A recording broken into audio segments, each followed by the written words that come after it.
Video ini hanya untuk mereka yang punya logika. Bagi yang tidak punya logika, skip aja. Pendukung Anies Baswedan sedang mabuk kepayang. Gara-garanya, melalui Instagram, Anies mengumumkan dia diangkat menjadi salah seorang founding member of International Advisory Board at the Institute of ASEAN Studies at the University of Oxford. Ketika diterjemahkan di media-media Indonesia, posisi yang ditempati Anies itu adalah anggota pendiri Dewan Penasihat Internasional di Lembaga Kajian ASEAN di Universitas Oxford. Di Instagram, Anies juga menyatakan dia sempat memberikan kuliah di kampus ini. Berita ini memang layak membuat para fans Anies semakin mencintai idolanya. Maklumlah, Oxford itu bukan universitas sembarangan. Oxford adalah kampus bereputasi di dunia. Jadi kalau sekarang Anies diangkat sebagai salah seorang anggota Dewan Penasehat untuk Lembaga Kajian ASEAN di sana, ini dibayangkan sebagai sangat luar biasa. Para pendukung Anies langsung berkomentar penuh puja-puji. Seorang netizen menulis, "Di antara banyak tokoh yang muncul di media, Anda pantas memimpin negeri ini. Fix, no debat." Seorang warganet lain menulis, "Please Pak Anies, jangan keterlaluan dan kelewatan ngasih unjuk ilmunya. Kasih kesempatan ke Pak Ganjar atau Bu Puan. Biar tahu rasanya didukung, bukan cari dukungan."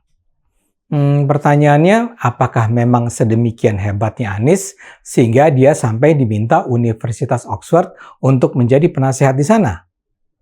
Tanpa mengurangi rasa hormat saya, ada hal yang mungkin kita perlu pahami bersama. Pertama-tama adalah soal posisinya. Ada yang perlu dicermati. Anies diangkat sebagai founding member. Jadi dia bukan seorang anggota yang terpilih dari deretan intelektual yang dinilai memiliki misalnya kemampuan analitis tajam dalam kajian ASEAN. Dia dipilih karena dia adalah seorang pendiri lembaga kajian tersebut. Saya tidak tahu bagaimana proses Anies menjadi pendiri. Tapi kalau kita ikuti pemberitaan, kita akan baca bahwa Anies memang secara aktif berusaha mendekati Oxford. Pada 17 Mei tahun lalu, di Instagramnya tertulis kisahnya datang untuk menjajaki kerjasama dengan Oxford.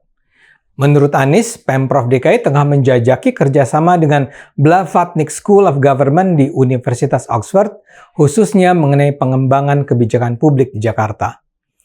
Bahkan dikatakan pula PT Transportasi Jakarta alias Transjakarta baru saja menandatangani MOU dengan Unit Kajian Transportasi Universitas Oxford untuk pengembangan riset dan capacity building pemerintah dan BUMD Jakarta.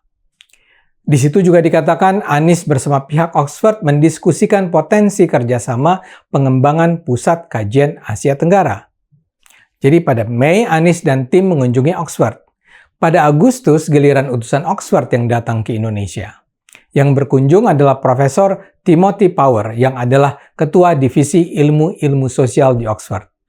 Diberitakan Power berkunjung ke Jakarta dalam proses mendirikan sebuah pusat kajian Asia Tenggara yang permanen yang akan berdiri di Oxford School of Global and Area Studies. Power menyatakan bahwa pusat kajian itu akan memfasilitasi pertukaran mahasiswa dan dosen serta melakukan penelitian-penelitian tentang negara-negara anggota ASEAN. Di Jakarta, Power juga bertemu dengan Ketua Alumni Oxford di Indonesia atau OXI. Menurut Terry Chandra, Ketua OXI, Indonesia akan menempati posisi semakin penting di dunia. Karena itu diharapkan akan lebih banyak mahasiswa Indonesia menempuh pendidikan di Oxford dengan didirikannya pusat kajian ASEAN ini. Diharapkan pula akan lebih banyak kerjasama dan kolaborasi dilakukan untuk mendukung program-program lingkungan hidup, teknologi, ilmu sosial, dan ekonomi. Sampai di sini mudah-mudahan Anda bisa memahami konteks terpilihnya Anies sebagai anggota Dewan Penasehat di Pusat Studi ASEAN di Universitas bergengsi ini. Saya tidak ingin mengatakan posisi itu tidak pantas diberikan kepada Anies, tapi kita harus paham duduk perkaranya. Apa yang dilakukan ini adalah khas Anies. Saya jadi teringat ketika Anies akhir tahun lalu digembar-gemborkan menjadi pembicara di G20. Dia benar menjadi pembicara di salah satu acara yang terkait G20, tapi itu adalah sesi yang dibuka buat para pembicara yang harus mendaftar terlebih dahulu untuk mengungkapkan pikirannya. Bukan di main event G20. Soal Oxford ini agak mirip-mirip lah. Sejak lama Oxford memang hendak mengembangkan sebuah pusat kajian Asia Tenggara. Sekitar 3 tahun yang lalu beredar kabar bahwa pusat kajian ini akan dikembangkan bersama Malaysia. Pada Maret 2019, tim Oxford sudah berkunjung ke Malaysia untuk bertemu Yang Mulia Sultan Nazrin Shah yang adalah wakil Raja Malaysia. Dalam pertemuan itu, Sultan Nazrin digambarkan sebagai tokoh yang akan mensponsori pendirian pusat kajian ASEAN. Ia juga sudah membeberkan visinya mengenai pusat kajian tersebut. Dia sendiri adalah ahli ekonomi politik yang juga menjadi penasehat Universitas Malaysia. Di Oxford, dia bahkan membiayai pembangunan gedung Sultan Nazrin Shah Center. Saya tidak memiliki informasi apakah rencana kerjasama dengan Malaysia ini memang dilanjutkan Oxford atau tidak.